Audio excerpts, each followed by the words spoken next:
안녕하십니까. 사전처럼 외워하는 민법 조문 해설 시간입니다. 구독과 좋아요 까지는 꼭 좀 해주시고요. 알람 설정은 이제 조금 여유가 있으시면 해주시면 좋겠습니다. 부탁드리겠습니다. 자, 187조 보겠습니다. 우리 지난 시간에 186조를 봤죠. 법률행위, 계약 등을 통한 부동산 물권의 득실 변경 등기를 하라고 돼 있지. 근데 187조는 그 등기가 필요 없는 거예요. 법률에 의한 부동산 물권 변동은 등기를 요하지 않는다. 그 예시가 상속을 받았거나 국가가 땅을 강제로 수용했거나 판결을 받았거나 경매를 받았거나 이런 경우에 토지 건물에 관한 물권의 취득이라고만 되어 있지만 변경 소멸을 포함해서 등기가 필요 없다.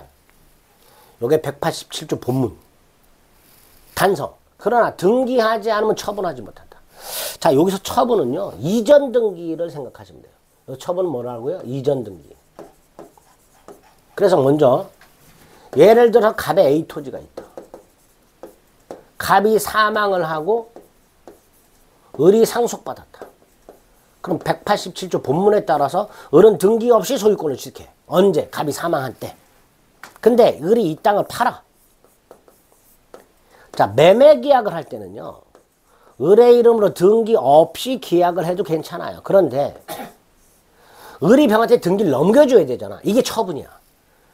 을이 병에게 등기를 넘겨줄 때는 먼저 을의 이름으로 등기를 하고 등기를 넘겨줘라. 이게 187조 단서의 취지입니다. 이렇게 안 해놓으면요, 을은 마치 갑병이 매매한 것처럼 꾸며가지고 갑에서 병으로 바로 등기를 넘겨줌으로써 세금을 떼먹는 놈이 나타난단 말이에요. 그걸 막기 위해서 을은 병에게 땅을 팔고 그 다음 병에게 등기를 넘겨줄 때는 을의 이름으로 먼저 등기를 하고 등기를 넘겨줘라. 그게 187조 단서의 취지다 라고 생각하시면 됩니다. 상속 등 법률행위가 아닌 즉 법률 규정 등을 통한 부동산 물권이 변동이 될 때는 등기 필요 없고, 다만 세금 등을 포탈하는 놈들을 막기 위해서 등기 없이 취득한 부동산 물권을 타인에게 등기를 넘겨주려면 먼저 자기 이름으로 등기를 하고 넘겨줘라. 이런 식으로 규정을 하고 있는 게 187조의 취지가 됩니다.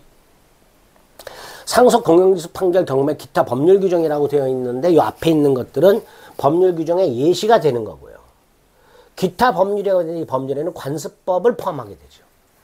물권의 취득이라고만 되어 있지만 변경 소멸을 포함하는 걸로 해석을 합니다. 즉 당사자 의사, 매매와 같은 계약이 아닌 법률 규정에서 물권이 변동되는 경우를 말하며 등기 없이도 완전한 물권 변동이 일어납니다.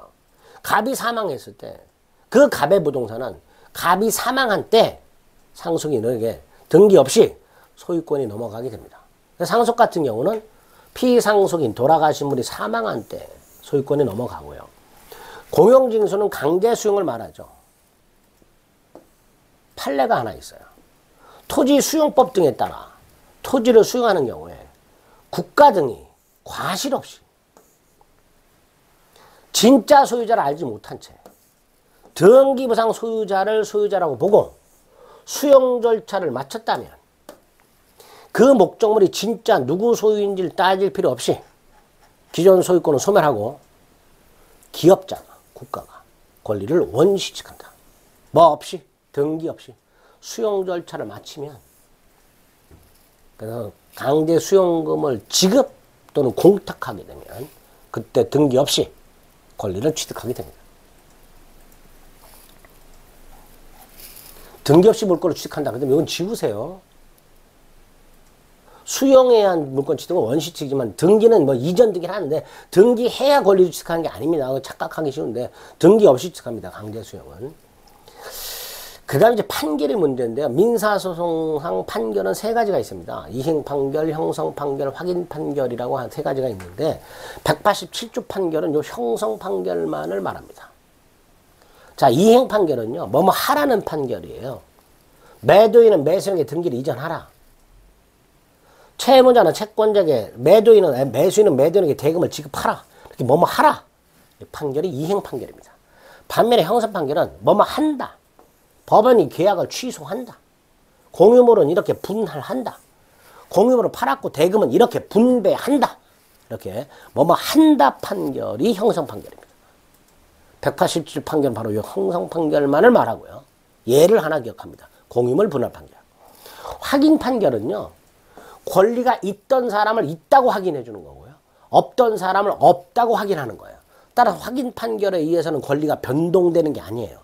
있던 권리를 있다고 확인하거나 없던 권리를 없다고 확인하는 거지. 확인 판결에서 권리가 발생하거나 소멸하는 게 아닙니다. 따라서 187조 판결은 형성 판결만을 말한다. 이행 판결은 등기해야 되고요. 그 형성 판결을 공유물 분할 판결을 생각하시면 됩니다. 형성 판결에는 이렇게 법원의 판결에 의해서 법률 형태가 만들어지는 거예요. 판결 자체로. 판결 자체로 계약이 취소돼요. 판결 자체로 공유물이 분할됩니다. 이런 걸 형성 판결이라 하게 됩니다. 187조 판결은 그 형성 판결만을 말합니다. 경매. 당연히 국가기관의 공경매를 말하죠. 경매법원 또는 한국자산관리공사의 공경매를 말하고요. 언제 소유권을 취득하느냐? 대금을 완납한 때 등기 없이 소유권을 취득합니다. 기타 법률 규정에 관습법을 포함이 되고요. 물권의 취득이라고만 되어 있지만 변경, 소멸까지를 포함한다 그랬죠. 신축 건물의 소유권을 취득하거나 채권 소멸했을 때 저당권이 소멸하는 경우 말소 등기 필요 없죠. 법정자 들어가는 것들, 법정상권 취득 같은 것들, 국가로부터 국유농지를 분양받아서 그게 분배농지 3년에 걸쳐서 분양대금을 상환 완료하면 등기 없이 소유권을 취득하도록 되어 있습니다. 이런 것들이 등기 필요 없다라고 기억하시면 되는 거예요. 다만 등기하지 않으면 처분하지 못한다. 상속 등을 통해서 등기 없이 취득한 부동산 물건을 매매할 때는 등기 없이 매매 계약해도 되지만 매수할 때 등기를 넘겨주려면 상속인 이름을 먼저 등기하고 넘겨줘라 이런 뜻이죠. 그게 등기하지 않으면 처분하지 못한다 이 뜻이고 이때 처분이란 이전 등기하는 것을 의미하게 됩니다. 그런 식으로 조문을 확인하시면 됩니다. 기출지문 상속이한 물권 변동 언제 피상속인 사망할 때 공용진수 강제수용이죠. 등기를 요하지 않는다. 공용을 분할 판결이라고 되어 있죠. 등기 필요 없죠. 부동산 소유권 확인 판결도 등기 같은 거 필요 없고요. 그 다음에 판결의 소유권을 취득하는 게 아니에요. 그러니까 이 뒤에 있는 게 쫙 틀린 지문이에요. 등기해야 된다, 하지 않아야 된다는 거 아니에요. 소유권 확인 판결은 소유권이 있던 걸 있다고 확인한 거예요. 그러니까 확인 판결에서 권리가 변동이 안 되니까 등기 없이 취득한다, 등기해야 취득한다 이런 말 자체가 필요 없는 거예요. 공경매 언제 변동돼요? 대금을 완납한 때죠. 건물을 신축한 사람은요. 등기 없이 소유권 취득하죠. 혼동은 이런 거예요. 갑소유 땅이 있어요. 이 땅이 지상권을 갖고 있었어요. 그러다가 소유권을 취득해버려요. 그럼 오늘 자기 땅에 굳이 지상권 필요 없잖아요. 그럼 지상권 소멸하는 거예요. 191조 1항에 의하면 동일한 물건에 관한 소유권과 다른 물건이 동일한 사람에게 귀속이 되면 그 다른 물건은 소멸한다 라고 되어 있어요. 이게 혼동이야. 그러니까 혼동에 의한 물권의 소멸은 법률 규정에 의한 거예요. 따라서 이 지상권 말소 등기 없이도 여기서 말하는 등기는 말소 등기입니다. 말소 등기 없이도 소멸의 효력이 발생한다. 이렇게 되는 거죠. 말소 등기 없이도 소멸 효력이 발생합니다. 그리고 이제 등기 필요 없는 것들 쭉 출제가 된 것들이 있죠. 강제 수용을 통한 소유권 취득, 경매를 통한 소유권 취득, 건물 신축을 통한 소유권 취득, 채권 소멸에 의한 저당권 소멸, 말소 등기 필요 없죠. 법정자 들어가는 것들, 건물 전세권의 법정갱신 같은 것들, 이런 것들은 등기를 요하지 않는다. 등기 필요 없는 것들, 출제됐던 것들을 우리 186조 등기 필요한 것들이 있었죠. 지금 180조 등기 필요 없는 것들이 있죠. 이런 것들을 구별을 좀 해 두실 필요가 있습니다. 특히 공유물 분할과 관련해서 공유물 분할, 합의 또는 조정 이건 등기해야 돼요. 근데 공유물 분할 판결 이렇게 나면 이건 등기 필요 없습니다. 이런 것들을 주목해서 등기 필요한지 등기 필요 없는지 문제에서 골라주실 수 있으면 됩니다. 등기를 요하지 않는 부동산 물권의 변동과 관련된 187조 본문과 단서 내용을 살펴보셨습니다. 수고하셨습니다.